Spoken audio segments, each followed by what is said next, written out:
Hey everyone, Matt Avery here with the Race Day team. Welcome back to another Timer Tip Tuesday. Today we have a special session. We're going to be talking about a new feature from Race Day Scoring that's all about lap events. So we'll be talking a bit about what lap events are and how you can do the setup in Race Day Scoring. So I'm just going to give it a minute here while we wait for some more folks to come in, and then we will get started shortly. In the meantime, we do have a questions panel in GoToWebinar that you can use if at any point you have some questions about anything that we're going through. And I have a whole team on the back end ready to respond to any of those questions. And if any of them are super relevant, they can bring them up for discussion, and I'll bring it to the table. So I additionally put into the chat a link to our help guides here that you can use if you're interested in learning more about setting up lap events with race day scoring. So you should be able to find that link, and if you can't, you can always go to help.rdscoring.com and find the help guides that you need there. So without further ado, let's go ahead and get started. So first off, duration-based lap events, what are they? And so that's the very first thing we're going to go through. And then we'll talk about laps and segments, how they're related. We're going to talk about what you need to do for your timing locations that's different, what you need to do for your scored event setup that's different. Then we'll go through showing off how the reports look and how you can view results in race day scoring, and then publishing to RunSignup. Finally, we'll go through some more advanced features and setup if you are looking for or need to support more in an advanced type of setup, which I'll explain in depth in just a minute here. So what is lap scoring? The idea behind lap scoring is that it's very different from your standard race. And we call it duration-based because a standard race is like a 5K or a 10K where everyone is doing the same distance. A lap event is different because it's counting up the total distance to see who has done the most distance or laps in the least amount of time. The potential total distance is unlimited for lap races.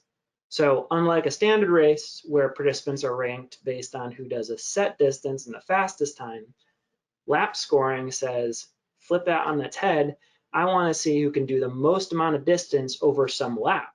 They do it over and over and over and over again, and the finishers are not determined by you've done your 5K and who can do it the fastest. It's basically usually based on time. So it would be something like a 6-hour event or a 24-hour event to see who can do the most distance in some set time. So it's just a flipped paradigm. So let's talk about what lap events are and what lap events are not. The big question to ask yourself is, will all my finishers do the same distance?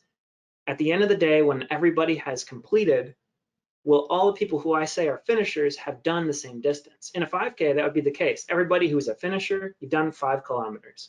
But if you're doing a race where you're doing like a marathon on a track, it's like 400-meter track, and you're just seeing who can do bunch of laps, it's different. So some examples of lap events: a 24-hour ultra marathon on a set loop. Maybe it's a 1-mile loop, and everybody is just seeing how many loops they can do over the course of 24 hours. Similarly, a 6-hour mountain bike relay on a set loop.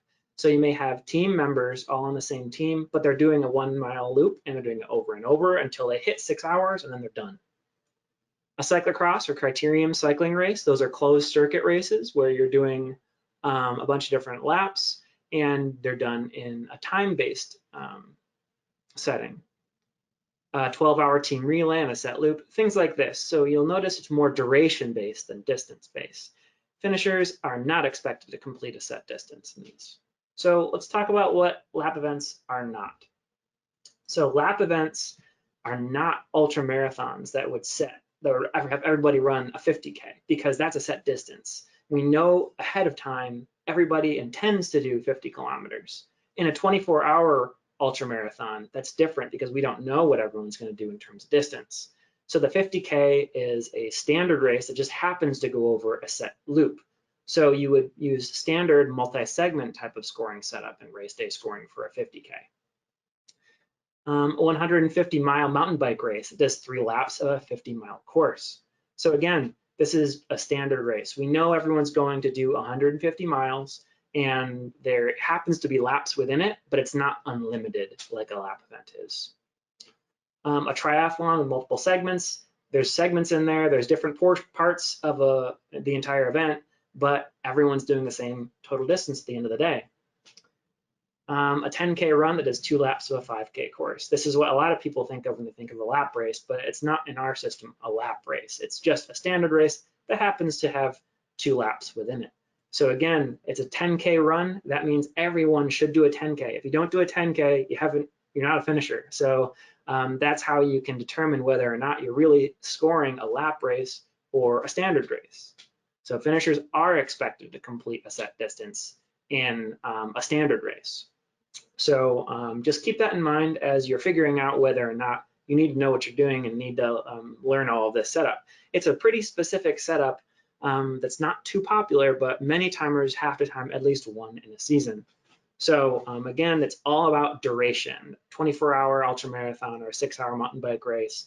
And we don't know how much distance everyone's going to do until they actually do it. So how are lap events scored? Lap events are always ranked by who has completed the most distance over some laps that you have defined. So on the right, you can see I've got my finisher list here, and I've got a total lap distance column and number of laps, and it's saying Jeff Wilson has done 20 miles, and he has done it in the fastest time, 3 hours, 42 minutes, 20 seconds, 0.19. And he beat out Katie Wilson, was just a little bit behind him in terms of speed. So we always rank based on who has completed the most distance. So keep that in mind as you're setting things up. If there's a tie in distance, again, the participant who's covered the same distance in a faster time is ranked ahead of the participant who took longer. So now we're going to move on and talk a little bit about laps and segments. So the way that race day scoring works, as you can see, let me go back. So we have a number of laps count and a total lap distance count. And this will basically drive how we do the scoring. So we need to understand how we build laps in race day scoring. And that's why we're talking about laps and segments. When we created lap scoring for race day scoring, we had to create this new object called laps in race day scoring. And they are they're very specific and only used for lap duration events. And basically, they must start and finish at the same timing location. Think about a common scenario where you have a start finish and participants just go out and do a loop and hit the start finish again and again and again and again. And they're starting and finishing at the same point. That is what we are using as our definition for what a lap is. You can create any number of different lap options that are available for participants to complete. And participants can complete laps in any order, and the distance from all laps will be counted towards their total distance and time. So this is important because it's saying that in race day scoring, you can have as many different lap options as you need.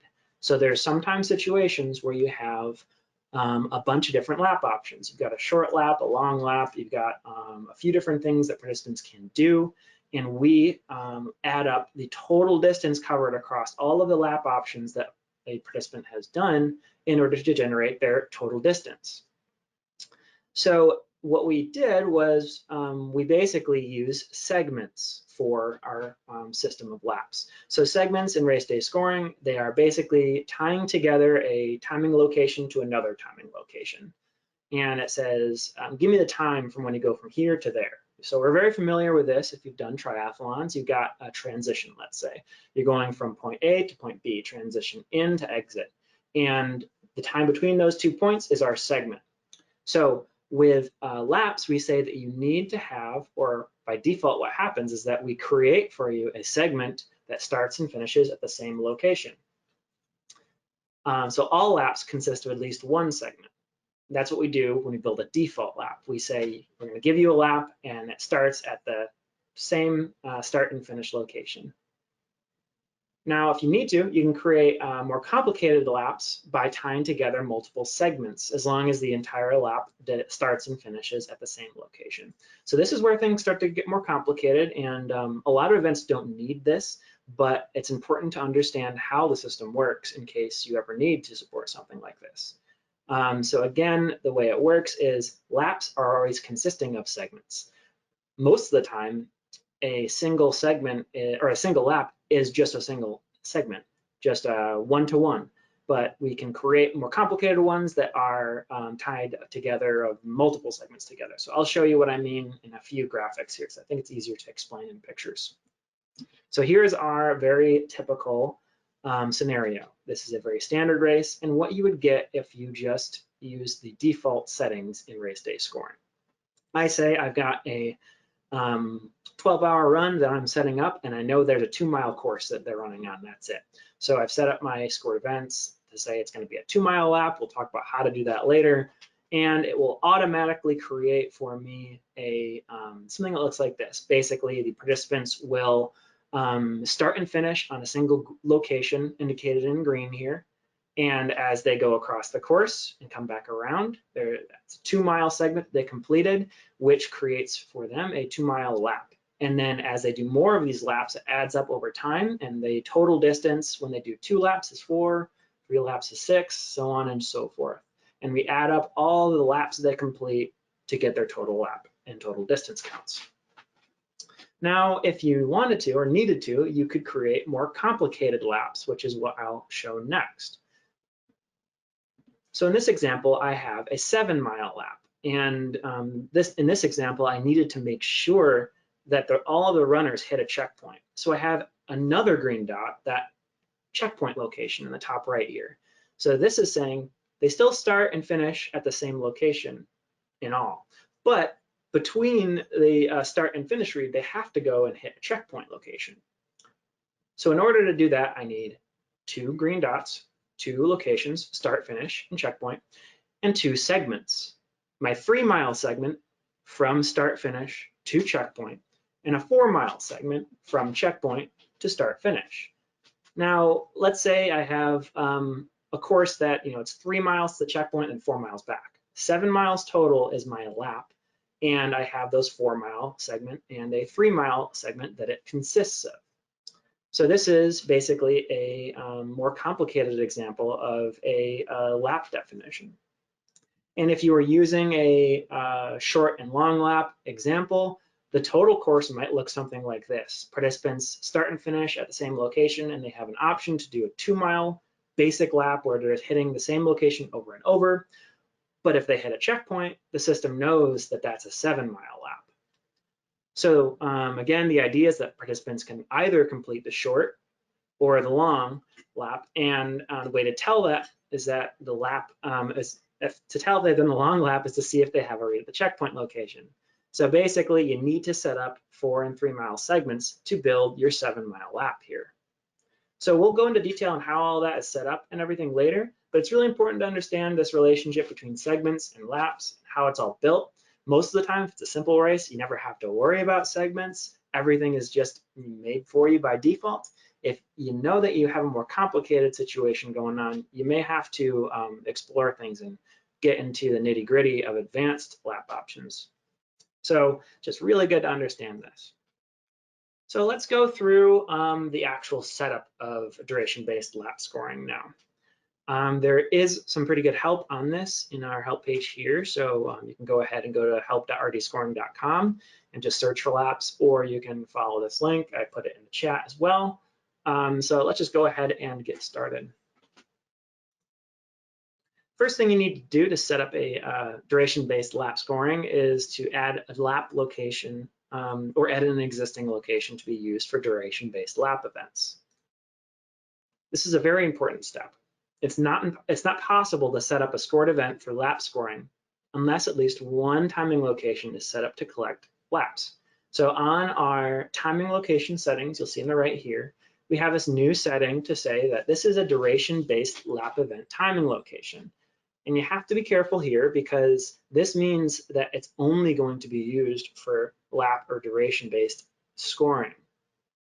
So you may need to create additional locations if you have a mixture, like if you had an event that was a 24-hour ultra and a 50K in the same race file. You will have to have separate locations for those two events. Whereas before with a standard type of event, if you had a 50K, 25K, you could share that same location. In this instance, because we have to enable this setting to say that this is a lap event location, you will need to create a different location for each, or if you have lap events and non-lap events. So you just have to make sure you do this, otherwise you will not be able to select from the drop-down when you're setting up your scored events, which location it's going to start and finish on. For most lap events, you're going to want to collect start and finish times. So make sure that you select start and finish times for the what type of times are going to be collected. And then make sure you set your gap factor towards the bottom once you've set your filtering of times of when you want to consider start and finishes. So the gap factor, again, is the minimum. So this is essentially your minimum acceptable.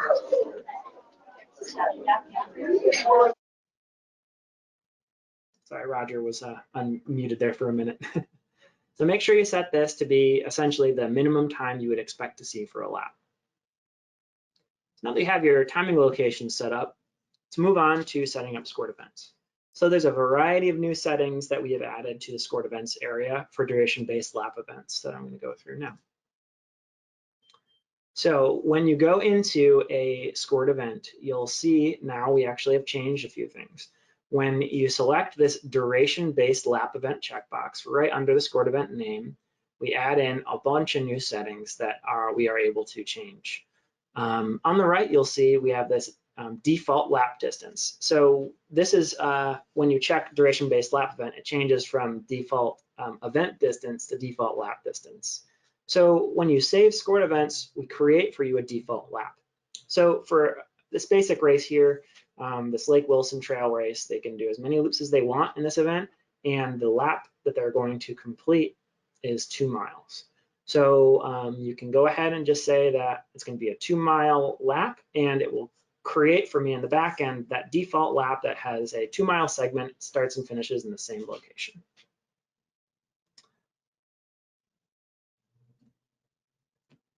On the right, you'll see this default lap timing locations panel. This will tell the system whether or not it should create that default lap for me. So if it's a basic race, 2-mile lap that everyone is just doing as many as they can on, you're going to want to let this be yes. So it will just go in the back end and create this lap for you that is a single segment starting and finishing on this lap SF location that I have. If you said no here, no lap would be created and you have to go and do it manually. If you were doing a more complicated race, you may want to say no and build out the laps manually. It's up to you. It's just good to know that that option is available to you. So generally, if it's a basic race with a single lap option, just go ahead and click create default lap, set to yes. Okay, moving it down. Under the duration-based lap event checkbox, there is a setting to disregard every other lap.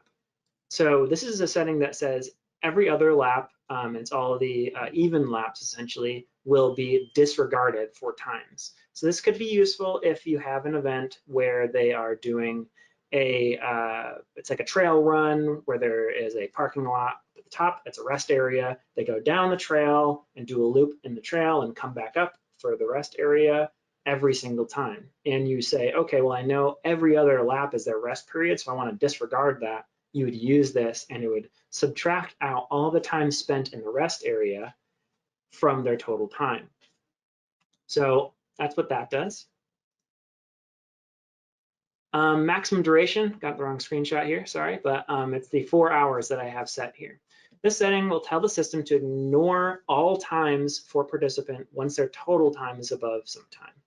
So for instance, you may want to set this to 12 hours to make sure that no one has a total time that is greater than that for a 12-hour event.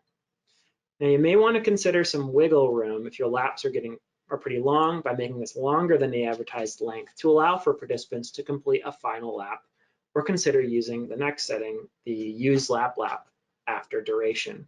So it's just important to understand what this does is it will say as soon as anyone has a lap, in this case of 4 hours, or sorry, a total time of 4 hours or greater, do not consider any more times for them.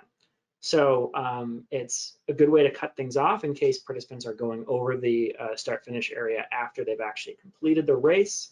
But it's a little dangerous if you have people who do like 4 hours and 1 minute. You may want to make it a little bit longer. So it's just good to keep in mind when you are setting things up. Be careful about what you set here.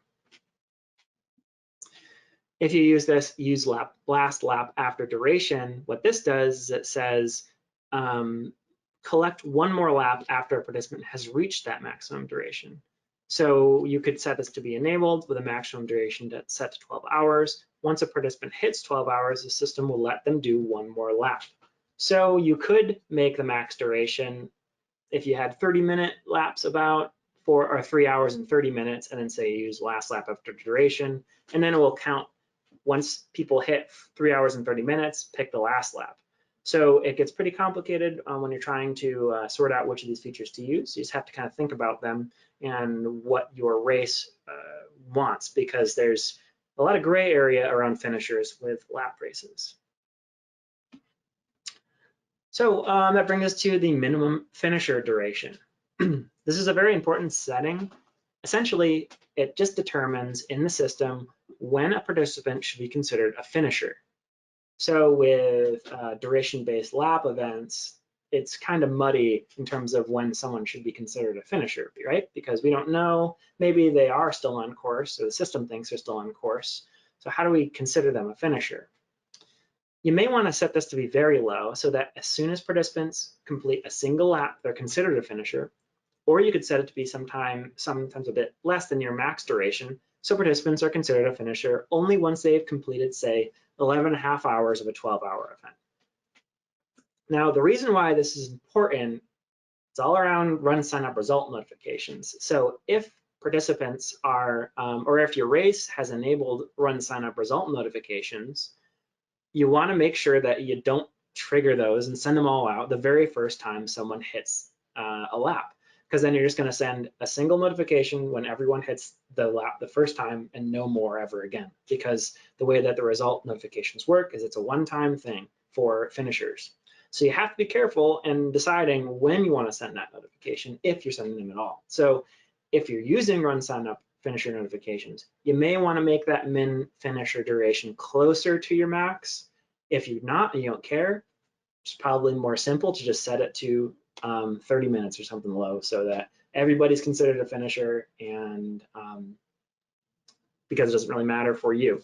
So it's just another thing to keep in mind, thinking about when do I want participants to be considered a finisher or not. And the way this works again is it will automatically unset the did not finish flag and race day scoring.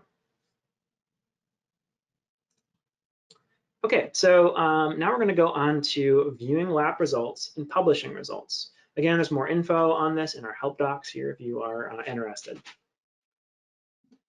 So with duration-based lap events, a few things are changed for the results display. First thing you notice here, we have the top 5 gender leaderboards. Instead of showing, or in addition to showing the time, they also show the total distance for each participant now. So you can see in here all the different distances for this event. And expectedly, the person at the top has the most distance.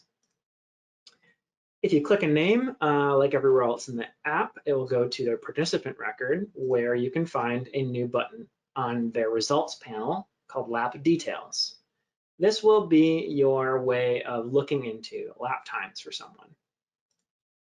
So when you click that link, you can see all the details about the different type of laps that this participant has completed.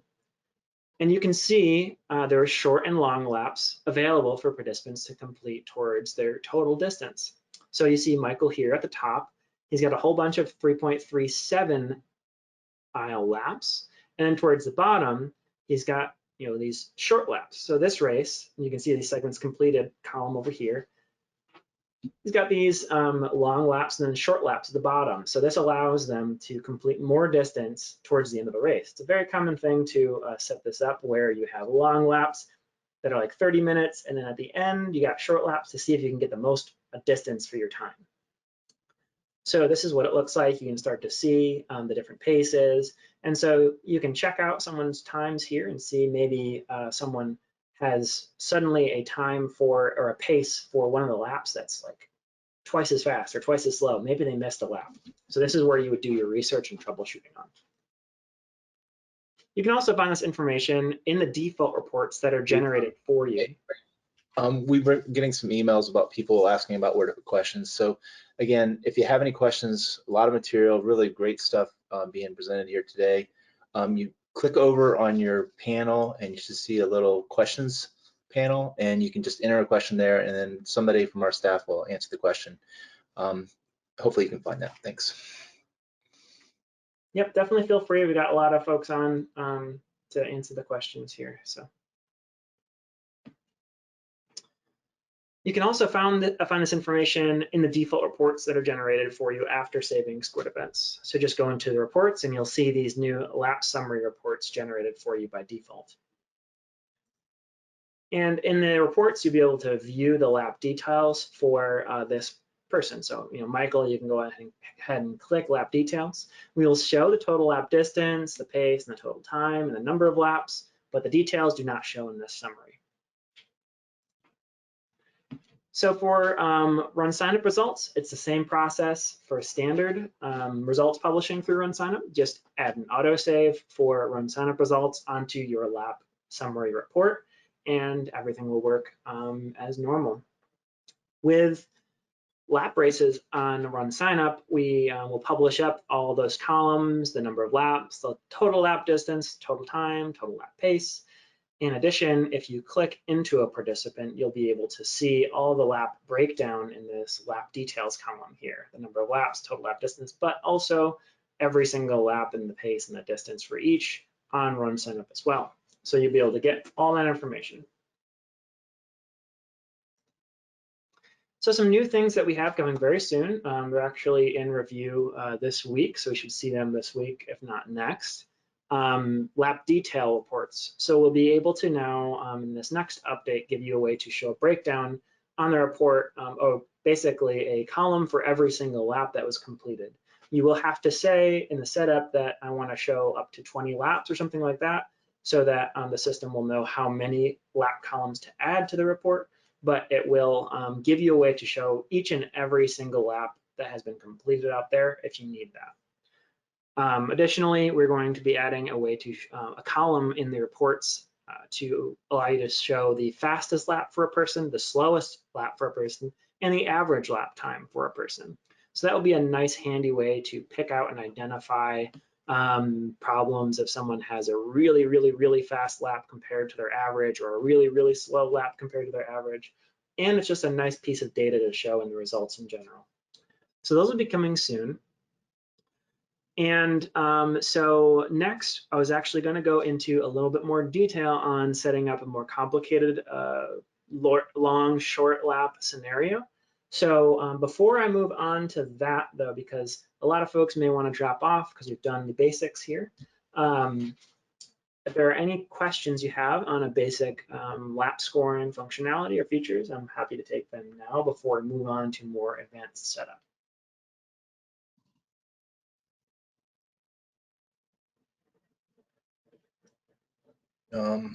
Just want to make sure the questions thing's working. We haven't had any questions today. Lowell's going to drop a question into the panel just to make sure it's working. Just waiting on him here. While we're waiting on that, if you go back one slide, again, the detail that he's showing you here does work at RunSignup results, so you will get those details there. It's just that if you wanted to build like a PDF or some other form that was like horizontal per row, that's what's coming out this week. Yeah. Yep. Yeah. I'm not sure, the questions panel may not be working today or something, but I'm not seeing it. Not working. I'm not getting any questions. Right. So you can just chat us like Will's doing right now. His question was, yeah, he wanted to know about RunSignup notifications per lap. And yeah, not something that's currently supported and probably won't be for a while. The issue with it is that when you have the potential for unlimited amount of laps, it gets to be costly. And so there's that. And also we would have to do quite a bit of work to change the way that we send results in order to support it, to be able to do every single lap notifications. So it's not something we currently have planned. Okay. Looks like the question is starting to work now. Monique's got a question there for you, Avery. Will it be possible to publish intermediate laps online? Yes, so this is really good. The way that our system works is that by default, the lap reports will always show non-finishers. So I had a report view here with some folks in it that were non-finishers. Here we go. So on the right here, you can see this is my standard report for race day scoring. And I have placement on the left, and it shows 1, 2, 3, 4, 5, so on and so forth until 12. And then I have blanks showing. So those positions 13 and on have not been considered finishers by me yet because I set the min finisher duration to 3 hours and 30 minutes. So those participants are included in the reports because the report that is generated by default is showing non-finishers, and they will publish to RunSignup even though they're not finishers yet. So yes, we support intermediate results by default because everything is showing non-finishers by default, and that all works. So as long as you don't uncheck that setting to show non-finishers, it will show everything in progress the same way we do for triathlons and things like that. Any other questions now that we have the questions panel working, it looks like?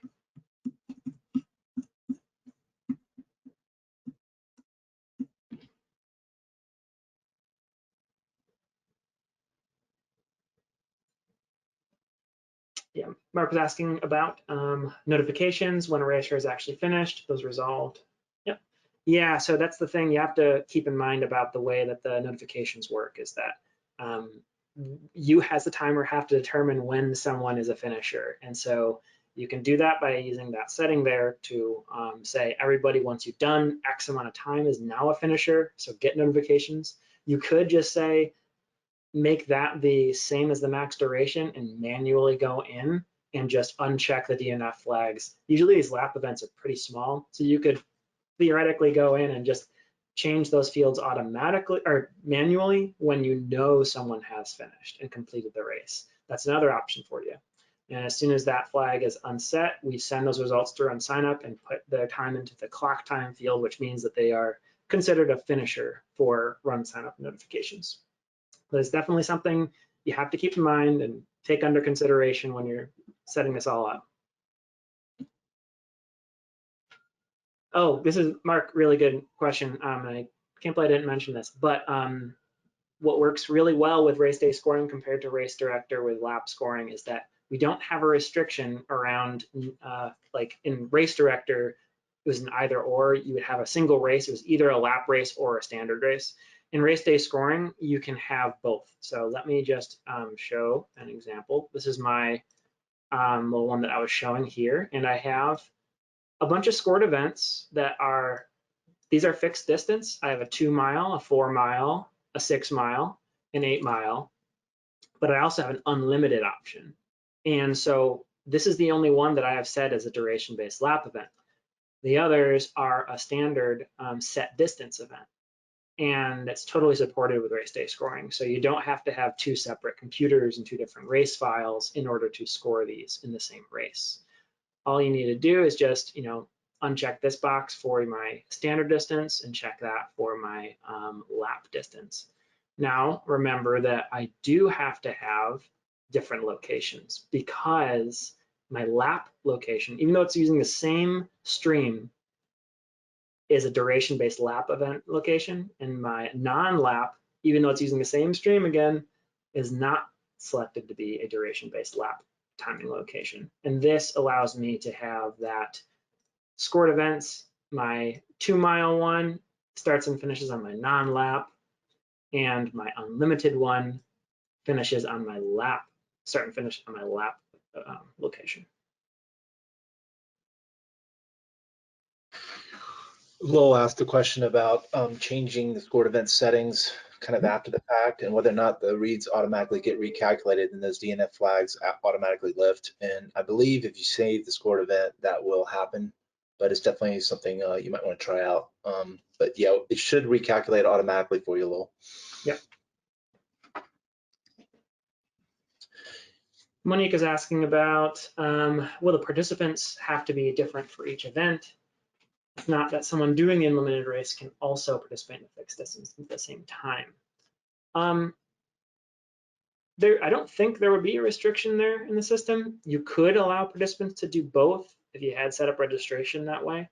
But that's not necessarily what the question is. I don't think that Mark was asking. Mark was just asking, can I have in the same race file an event that does unlimited and a different event with different people who do a set distance? Because that was a restriction in Race Director. You'd have to have 2 computers.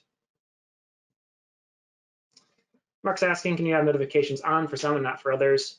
Yes, that's in RunSignup. When you do the notification setup, you are able to do that.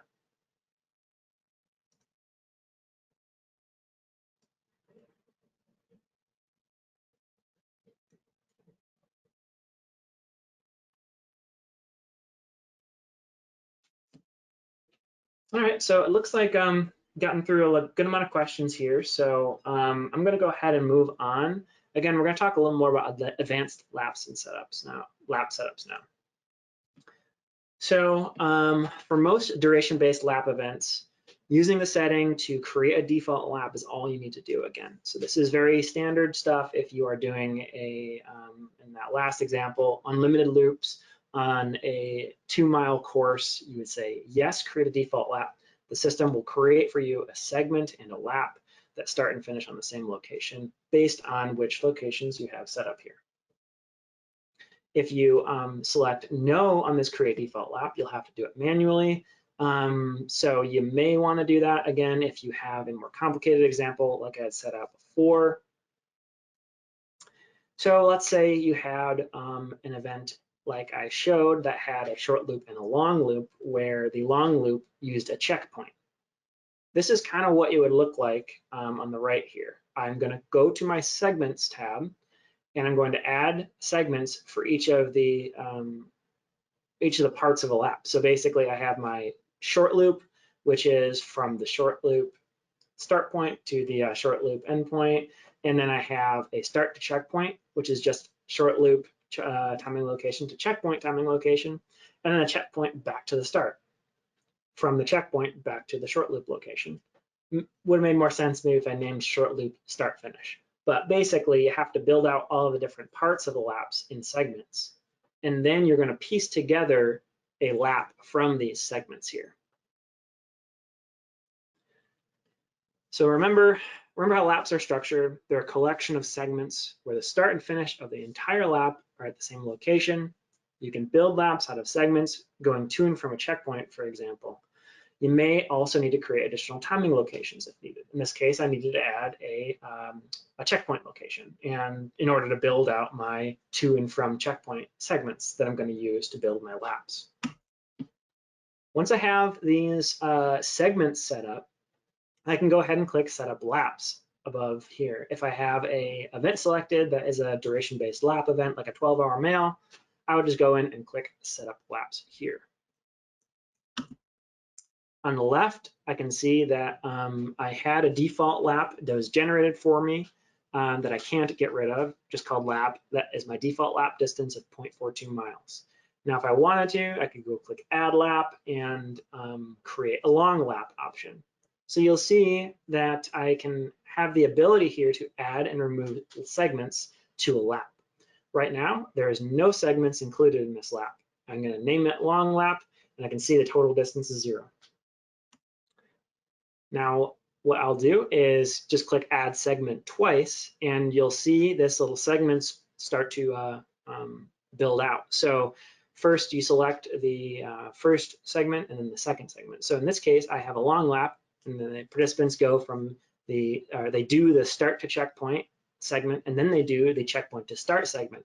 And that means that they've completed a full long lap.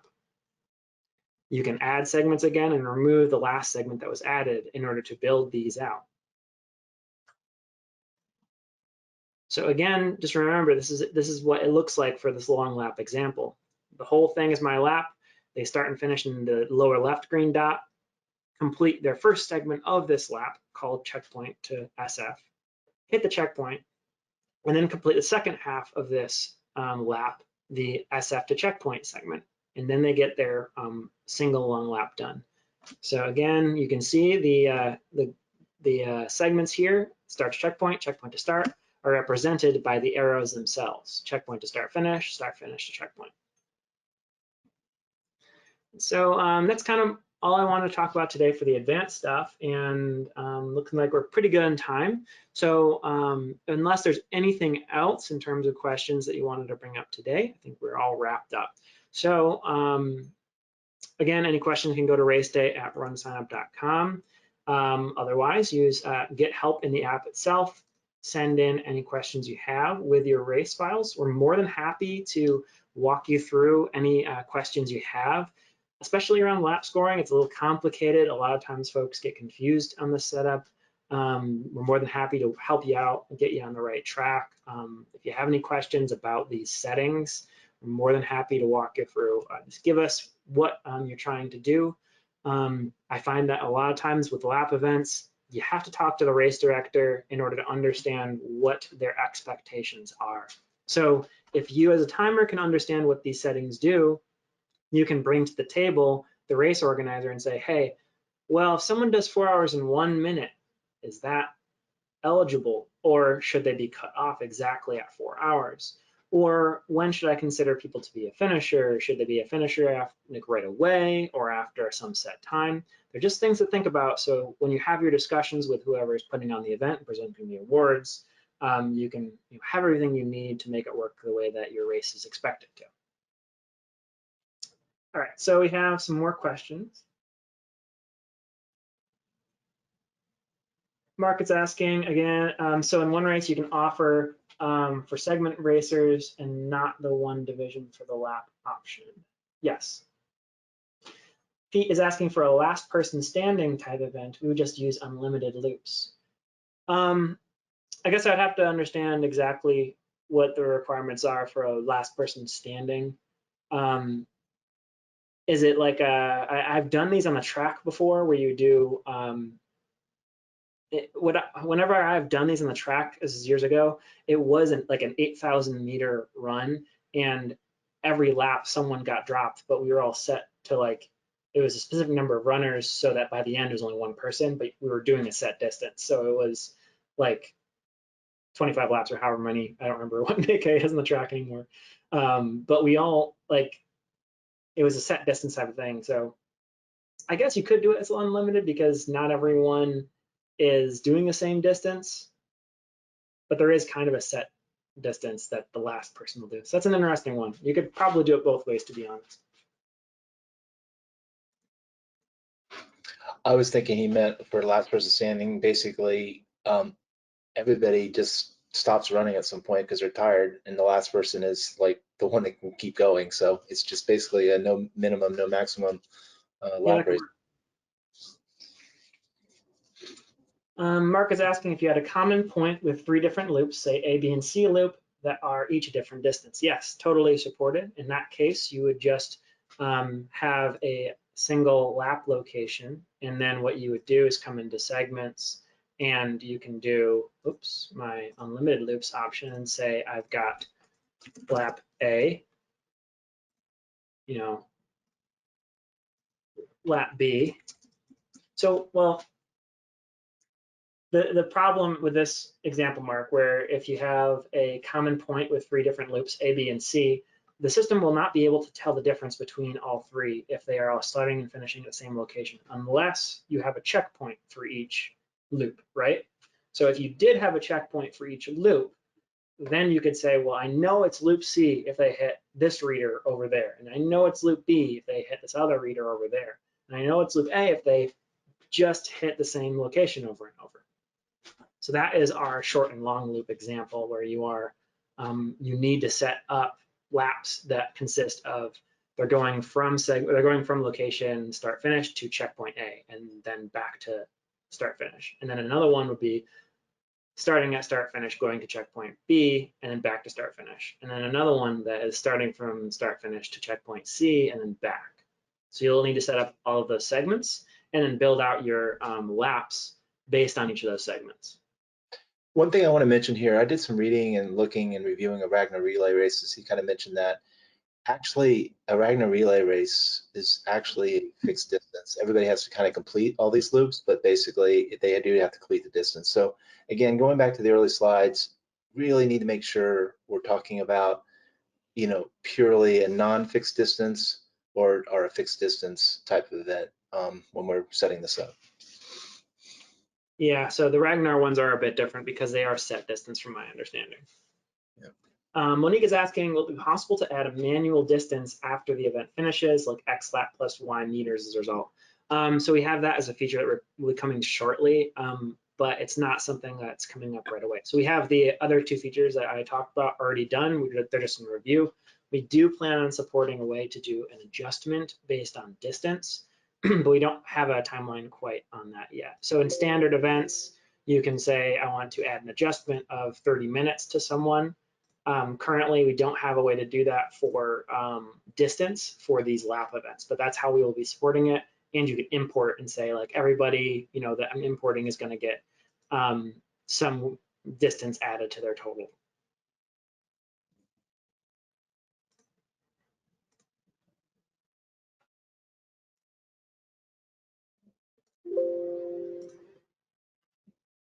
All right, I think that's everything. So again, feel free to reach out with any questions. We're super happy with being able to support you all, and I'm really glad that we were able to get this feature in for 2021 before we moved on to the next year. So I guess we'll talk to you all later and see you at the next Timer Tip Tuesday. Take care, everyone.